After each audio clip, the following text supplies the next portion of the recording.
Everyone, आज हम बात करेंगे टाइड बाइंडिंग मेथड के बारे में या टाइड बाइंडिंग अप्रोक्सीमेशन जो है। Discuss tight binding method for the calculation of energy band of the material in material, the approximation in which the wave function of the free atom are brought closer for overlapping is called tight binding approximation. आप समझ के होंगे इसमें wave function नहीं होंगे, किसी free atom के इनको इकट्ठा लाया जाएगा तो वो ओवरलैप कर जाएंगे, उसको हम बोलेंगे टाइड बाइंडिंग अप्रोक्सीमेशन। इसमें एक एग्जाम्पल लेते हैं हाइड्रोजन एटम का। तो हाइड्रोजन एटम जो इलेक्ट्रॉन को वेव फंक्शन मान लेते हैं साई और साई भी, ठीक है। उनको हम अब वो दूर दूर जब उनको पास लेके आऊँगी तो वो इंटरेक्ट करने चल पड़ेंगे, साई ए प्लस पी बन जाएगा हमारे पास, ठीक है। When these atoms are brought closer the wave function overlap with combination psi A plus P, ठीक है। उसका साई ए प्लस बी जो स्टेट जो हमारे पास बेसिकली विल हैव सम, इसका सम जो होगा वो lower than in state psi A minus B because lower energy. Simple बात याद रख लो कि साई ए प्लस बी का जब सम जो होगा वो कम होगा तो Sai A minus B state आ जाएगी। इसमें जो बाइंडिंग एनर्जी होती है बहुत कम होती है, इसकी बाइंडिंग एनर्जी होती है बहुत ज़्यादा होती है। और आगे मैंने यहाँ पे लिखा है कि फ्री इलेक्ट्रॉन्स में जो एटम्स होते हैं वो इलेक्ट्रॉन होते हैं वो इलेक्ट्रॉन जो होते हैं एटम के वो इलेक्ट्रॉन स्प्लिट कर जाते हैं एनर्जी लेवल्स के अंदर, और जो एनर्जी लेवल जो होते हैं वो स्प्लिट हो जाते हैं एनर्जी बैंड्स के अंदर, ठीक है। तो ये लिखेंगे साई ए प्लस बी जो है यहाँ पे इलेक्ट्रॉन जो होगा स्पेंड करेगा अपना time between the proton increasing the binding energy, and psi A minus B की जो प्रोबेबिलिटी डेंसिटी होती है वो वैनिश हो जाती है इसमें, ठीक है।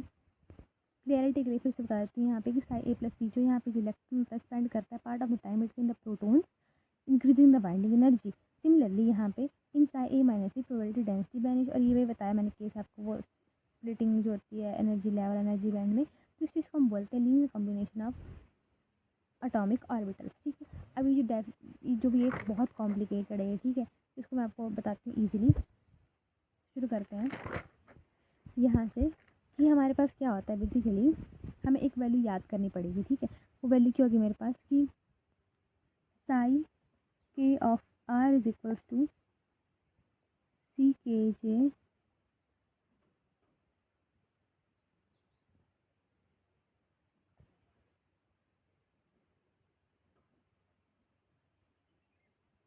इस तरह से, और सी के जे की क्या वैल्यू होती है हमारे पास, वो होती है 1/√n के अंदर एक्सपोनेंशियल आयोटा के ऑफ आर। अब इसके आगे भाई ट्रिकें शुरू हो गई तुम्हारी, चीज़ें बड़े इजीली सॉल्व हो जाएगा। देखो हम क्या करते हैं, सबसे पहले इसको तो मैं यहाँ पे पुट कर दूंगी ना, चल कर देती हूँ पुट पहले। तो मैंने क्या करा, इस चीज़ को इसमें सी के जे में वैल्यू पुट कर दी ना, ये फर्स्ट, ये सेकंड, ये थर्ड इक्वेशन है। ये इक्वेशन जो है थोड़ी मेन है, उसको मैं इस तरह से लिख देती हूँ। इस इक्वेशन का ना आगे काम आएगा, ठीक है। अब डरना नहीं, ये बहुत ईजिली हो जाएगा, बस ये याद कर लो और ये याद कर लो, ठीक है। या तो तुम इसकी ट्रिक्स बना लो, ट्रिक्स से कैसे याद करते हैं उसमें ज़्यादा ईजिली याद होता है, ठीक है।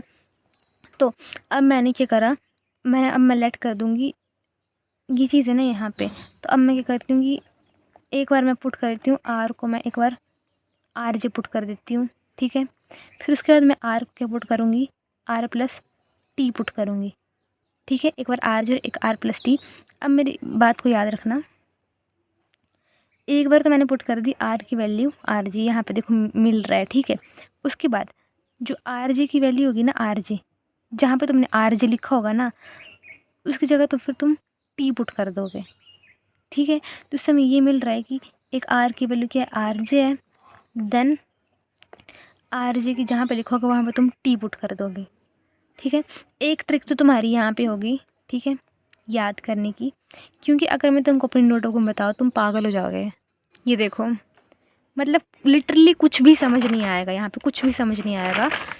आगे देखो, तो मैं इसको इजीली समझा रही हूँ जैसे मैंने ट्रिक्स वगैरह बनाई हैं उससे, ठीक है। तो यहाँ पे देखो R is equals to R J equals to T, ये एक पहली ट्रिक तुम याद रख लेंगे, ठीक है। फिर उसके बाद क्या करूँगी मैं, जैसे मैंने यहाँ पे बोला कि R is equals to R J plus T है। अगर हम यहाँ पे इस इक्वेशन स्टार मान लो, स्टार अगर मैं पुट कर दूँ R is equals to R J, यानी यहाँ पे मैं वैल्यू पुट कर दूँ, यहाँ पे R J is equals to R plus T है, तो इसमें मेरे पास आर की वैल्यू क्या हो जाएगी, R is equals to R J minus of T. फिर उसके बाद हम आर की वैल्यू को इस तरह से भी लिखेंगे, एक इस तरह से, एक इस तरह से, एक इस तरह से, मैंने पहले बता दी, फिर एंड में जाके आप परेशान ना हो जाओ, ठीक है। एक इसको तो ऐसे याद रखना ना, फिर जब आर की वैल्यू की जगह आर जे आ जाएगी, यहाँ पे आर जे पुट कर दो, यहाँ पे सॉल्व कर दो, ठीक है। इस आर को इग्नोर करोगे, इस आर को चेंज नहीं करोगे, ठीक है। हम लिखते हैं, शुरू कर देते हैं। पहले हम क्या पुट करेंगे, R is equals to R J put करेंगे, ठीक है। तो पुट करते हैं, ये देखो मैंने यहाँ पे आर जे पुट कर दिया, इसकी जगह मैंने आर जी पुट कर दी। लेकिन आप सोच रहे हो मैंने यहाँ पे आर जी क्यों पुट नहीं करा। देखो यार, अगर मैं यहाँ पे पुट कर दूँगी तो ज़ीरो नहीं हो जाएगा, इसलिए मैं ज़ीरो नहीं बनाना चाहती हूँ, इसलिए मैंने यहाँ पे पुट नहीं करा, ठीक है। एक मैंने आर जी पुट कर दिया। अब मैं तुमको एक ज़रूरी बात बता देती हूँ, जो हमारे पास एक्सपोनेंशियल होता है ना, इस एक्सपोनेंशियल की दो टर्म्स निकलती हैं, मतलब दो बार लिखेंगे हम इसको, एक टर्म ये और एक टर्म इसकी हम एक और बना के लिखेंगे, ठीक है। तो हम वो कैसे लिखेंगे, अब मैंने तुमको बताया कि एक हमने R is equals to R G put करती है यहाँ पे। अब जहाँ पे तुम्हारे पास आर जी, वहाँ पे तुम क्या पुट कर दोगे, टी पुट कर दोगे। तो टी पुट कर देते हैं पहले, यहाँ से फिर यहाँ पे जाएंगे हम, ठीक है। तो साई के ऑफ आर, इस वाले आर जी को नहीं छेड़ना, ठीक है। Summation of J 1/√n exponential of iota of के, मैंने आर जे को हम क्या कर देंगे, टी पुट कर देंगे। मैंने टी पुट कर दिया यहाँ पे, put R J is equals to T, ठीक है। और यहाँ पे put R is equals to R J, ठीक है। तो ये टी पुट कर दी मैंने यहाँ पे। अब यहाँ पे देखो फाई है, फाई मतलब यहाँ पे देख लो यार, और जहाँ पे आर जे को टी पुट कर रहे हैं, आर माइनस ऑफ टी, ये मेरे पास बन गया, ठीक है। अब मैंने तीसरी चीज़ क्या बताई थी, ये वाले। अब इसका कहाँ इस्तेमाल करूँ मैं बताया कि एक्सपोनेंशियल की दो टर्म्स बनती हैं, तो इसको हम यहाँ पे टर्म में उसी एक्सपोनेंशियल की फॉर्म में लिखेंगे। यहाँ पे (n-1/2 कर दो ना, ये इस जे को पता कहाँ लिखेंगे हम, यहाँ पे आयोटा के टी, तो मैंने यहाँ पे लिख दिया, इस तरह से लिख दो इसको, आयोटा के टी ना। और थोड़ा सा अलग करने के लिए मैंने यहाँ इसको मल्टीप्लाई में हो जाएगा, अन्यथा यहाँ पे, अन्यथा बोल रही हूँ हाँ। तो यहाँ पे ये मतलब यहाँ पे मल्टीप्लाई से बचाने के लिए मैंने यहाँ पे ज़रा समीशन ऑफ जे यहाँ पे लिख दिया मैंने। अब इसकी एक दूसरी टर्म बनाऊँगी थोड़ा सा डिफरेंट करने के लिए, ठीक है। आयोटा ऑफ के, और मैंने क्या बोला, आर की जगह यहाँ पे आर था ना, यहाँ पे आर जे माइनस टी, यानी कि इसी में R of J minus of T, उसके बाद फाई की वैल्यू वही, put R is equals to R J minus of T. अगर तुम चाहो मैं फाई में भी R J minus T put कर दूँ तो ज़ीरो नहीं आ जाएगा मेरे पास। तो यहाँ पे मैं फ़िलहाल अभी ऐसे लिख रही हूँ, यहाँ पे ऐसे, ठीक है। लेकिन ये खाली खाली से मुझे कुछ अच्छा नहीं लग रहा, ठीक है। अब मुझे क्या करना है, जहाँ पे मेरे पास टी था वहाँ पे आर जे पुट कर देंगे, और जहाँ पे मेरे पास आर है, अब ये टी कहाँ से, जहाँ पे मेरे पास टी था ना, टी यहाँ पे मैं क्या पुट कर दूँगी, आर जे पुट कर दूँगी। और जहाँ पे मेरे पास आर था, एक सेकेंड, टी को हमने कैसे बनाया था, हाँ आर जे, और जहाँ पे आर था वहाँ पे मैं चाहूँ तो are J minus of T put कर सकती हूँ।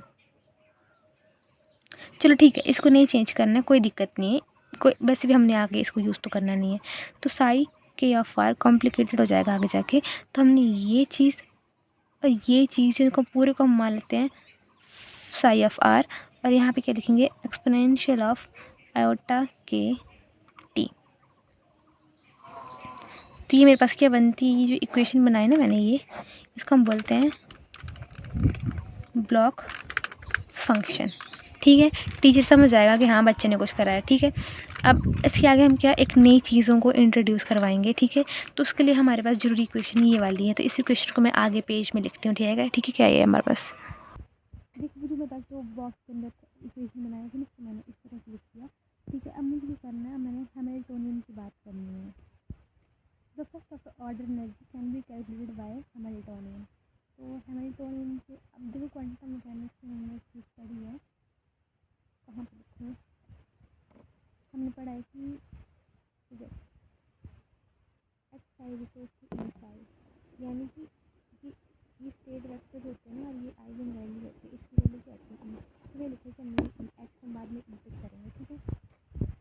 सबसे पहले उसके फिर क्वांटम मैकेनिक्स यूज़ करते हैं चीज़ों को, ठीक है। हैमिल्टोनियन आ गया, ठीक है। तो अब यहाँ पर हम क्या लगा सकते हैं, साई स्टार एच, और साई, हाँ बना लो साई, इस तरह से साई स्टार एच साई, ठीक है। अब यहाँ पे क्या लगा, के लगा, यहाँ पर के लगा देंगे, यहाँ पर के लगा देंगे, इस तरह से साई स्टार ऑफ के, इसी के को हैमिल्टोनियन के अंदर साई ऑफ के, एक्चुअली इसमें लिखेंगे कैसे, अब यार याद करना पड़ेगा, ठीक है। तो लिखेंगे के एच के, सिर्फ के ले लिए यहाँ पे, इसी को बोल रहे हैं हम ये, ठीक है। अब यहाँ पे हम क्या करेंगे, जहाँ हम मतलब कि एम टर्म्स को इंट्रोड्यूस करेंगे, एम टर्म्स, ठीक है। तो कैसे इंट्रोड्यूस करेंगे, देखो हमारे पास ये जे है ना, ये जे, इसको हम यहाँ पे लेंगे मतलब एक्सपोनेंशियल इसके पास, ठीक है। जैसे N minus one upon two exponential of iota K R, यहाँ पे summation of J phi R minus of R J. अब देखना कैसे लिखेंगे, फाइव को हम कैसे लिखेंगे, यहाँ पे इसी की तरह लिखेंगे, तो वो आगे लिखते हैं स्टेप में। हम क्या करेंगे, एम टर्म्स को क्या करेंगे, इंट्रोड्यूस कर देंगे, ठीक है। तो यहाँ पर लिख के H K is equals to,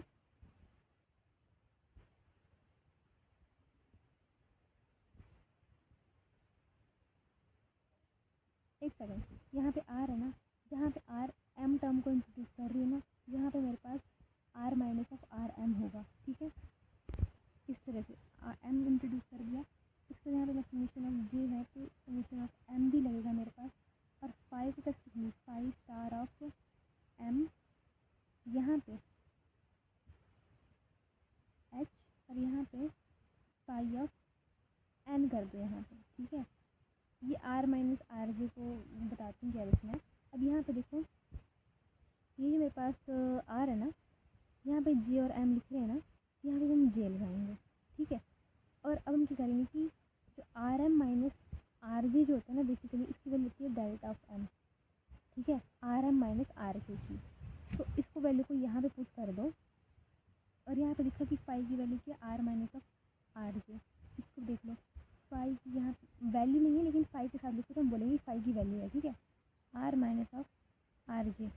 तो हमने क्या करा है, जो आर है यहाँ पे तुम अगर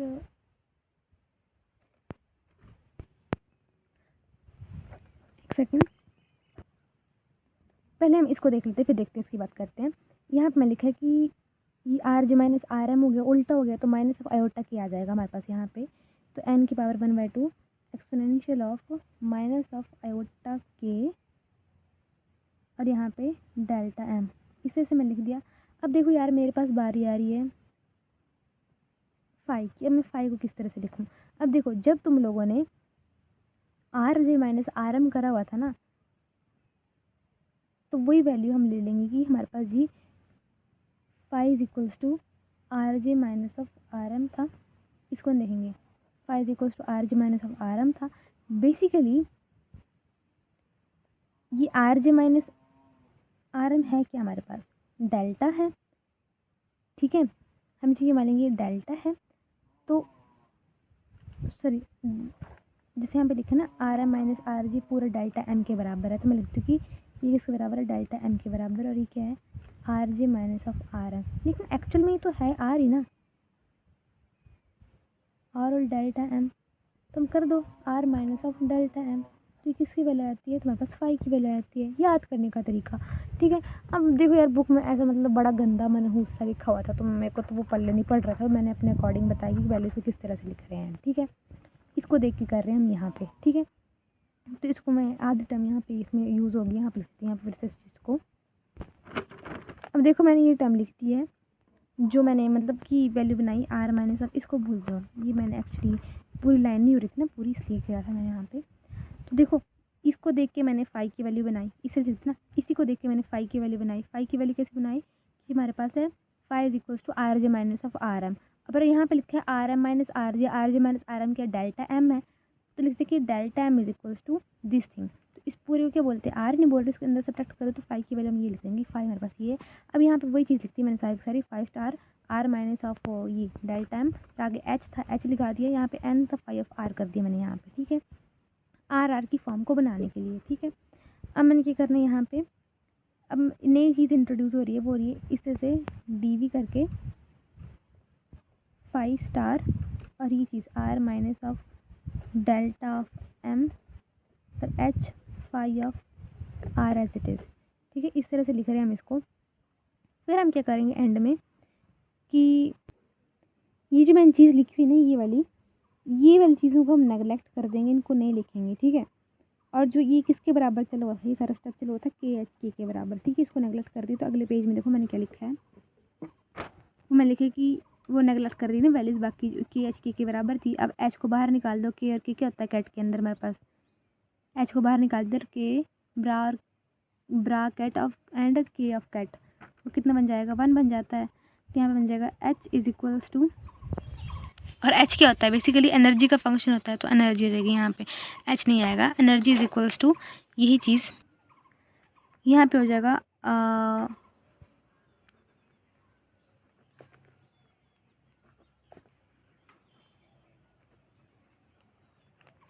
समेशन ऑफ M लगा हुआ साथ में यहाँ पे, ये चीज़ बस अल्फ़ा माइनस ऑफ गामा लगा देना यहाँ पे हमने। अब हम बोलेंगे जहाँ पे मेरे पास इसे माइनस पे होगा, ठीक है, जहाँ पे माइनस अल्फ़ा की वैल्यू होगी ये वाली वैल्यू, ठीक है, याद ही करना पड़ेगा, मैं भी क्या कर सकती हूँ क्योंकि मैंने भी इसे समझा है।